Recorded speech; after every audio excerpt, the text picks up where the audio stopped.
दोस्तों पूरे टॉपिक को हम लोग 5 मिनट में कवर करेंगे। अगर ये पांचों क्वेश्चन हो गया तो इस टॉपिक से आपका एक भी क्वेश्चन नहीं छूटेगा। पहला क्वेश्चन लीजिए, ये रहा पहला क्वेश्चन, खूब पूछे हुए, 4 साल पूछा है, ये तो आगे भी बनेगा, इस तरह का पैटर्न आगे भी फॉलो होगा। जी हाँ दोस्तों, पहला क्वेश्चन है प्रकाश के परावर्तन के कितने नियम है। कब पूछा? 2015 में, 2020 में, 2021 में, 2024 में। यह क्वेश्चन आगे ही बनेगा। आपको बताना है कि प्रकाश जब किसी वस्तु पर पड़ता है और पढ़ के लौटता है वो कितने नियम का पालन करता है। जी हाँ दोस्तों, ए में 1, बी में 2, सी में 3 और डी में 4। अब क्वेश्चन नंबर 2 इससे भी महत्वपूर्ण है, इससे भी हार्ड है और शानदार है। आइए क्वेश्चन नंबर 2 में प्रश्न संख्या 2 है, समतल दर्पण द्वारा बना प्रतिबिंब होता है। हाँ दोस्तों, आपको बताना है कि कोई समतल दर्पण, सीधा प्लेन दर्पण है, उस पर बना प्रतिबिंब कैसा होगा, ये बताना है आपको।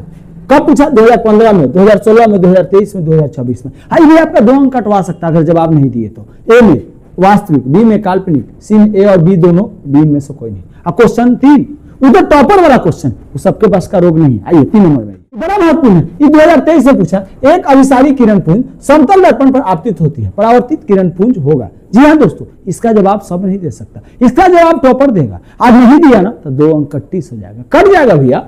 कब पूछा? 2023 में। ए अपसारी, बी अभिसारी, सी समांतर और डी इनमें से कोई नहीं। चौथा क्वेश्चन 4 आपको बना देगा 4। चलिए चौथा में चलिए, भी महत्वपूर्ण क्वेश्चन है, इसका भी जवाब नहीं दिए तो 2 अंक 31 हो जाएगा भैया। क्वेश्चन नंबर 4 है, किसी समतल दर्पण द्वारा आवर्धन होता है। कब पूछा? 2023 में। कि समतल दर्पण का आवर्धन कैसा होता है। ए +1, बी -1, सी 0 और डी में से कोई नहीं।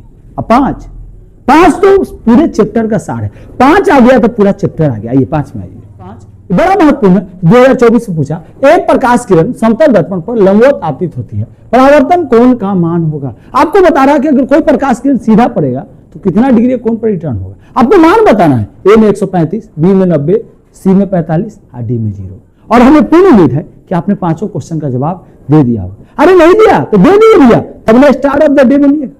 आज सुनिए, वीडियो को लाइक कर दी, चैनल में सब्सक्राइब कर ली, तभी ना आगे मिलिएगा। चलिए अब हम लोग क्या करेंगे, पांचों क्वेश्चन का हल करेंगे। उससे पहले जो पांचों क्वेश्चन के पहले जवाब देते हैं बनते स्टार ऑफ द डे। और डे 83 में पांचों क्वेश्चन के पहले जवाब देने वाले हमारे स्टार हैं स्वर्णा सुमन मोतीपुर मुजफ्फरपुर बिहार से, संजना कुमारी मोतीपुर मुजफ्फरपुर बिहार से और आशुतोष कुमार मोतीपुर मुजफ्फरपुर बिहार से। इन तीनों को बहुत बहुत बधाई। और आज का सब्जेक्ट है फिजिक्स के भी पांचों क्वेश्चन का पहले जवाब देकर बन सकते हैं स्टार ऑफ द डे। इसके लिए क्या करना पड़ेगा, आपको पहले कमेंट करना पड़ेगा। आइए प्रश्न संख्या 1 का हल देखते हैं।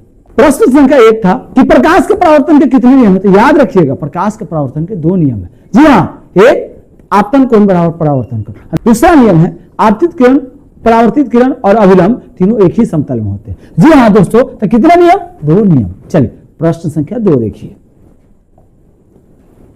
समतल दर्पण द्वारा बड़ा प्रतिबिंब होता है। कब? अंदर घुसकर। क्या फोटो को चेक कर सकते हैं, छू सकते हैं? नहीं ना, तो कैसा होता है? काल्पनिक होता है। चलिए प्रश्न संख्या 3 में आई, एक अभिसारी किरण पुंज समतल दर्पण पर आपतित हो रही है, यानी कोई प्रकाश की किरण एक जगह मिल रहा है और वहां पर एक प्लेन शीशा लेकर डाल दे तो क्या होगा, सभी रिटर्न होने लगे। हाँ दोस्तों, कैसा होगा? अपसारी होगा। कैसा होगा? अपसारी। आइए अब क्वेश्चन नंबर 4 में, समतल दर्पण का आवर्धन कैसा होता है। हाँ दोस्त, जैसा समतल दर्पण में कैसा फोटो बनता है, जैसा वस्तु रखते हैं वैसा बनता है। हाँ, क्या रहता है? +1, यानी जैसा वस्तु तैसा फोटो। एक प्रकाश किरण समतल दर्पण पर लंबवत आपतित होती है, परावर्तन कोण का मान। आपको परावर्तन कोण का मान पूछ रहा है। जी हाँ दोस्तों, कि परावर्तन कोण का क्या मान है, ये जवाब आप दीजिएगा। 4 क्वेश्चन मैंने दिया, 5वां आप दीजिएगा, तभी ना स्टार ऑफ द डे बनिएगा, तभी ना अगले वीडियो में नाम आएगा आपका, नहीं तो कैसे आएगा।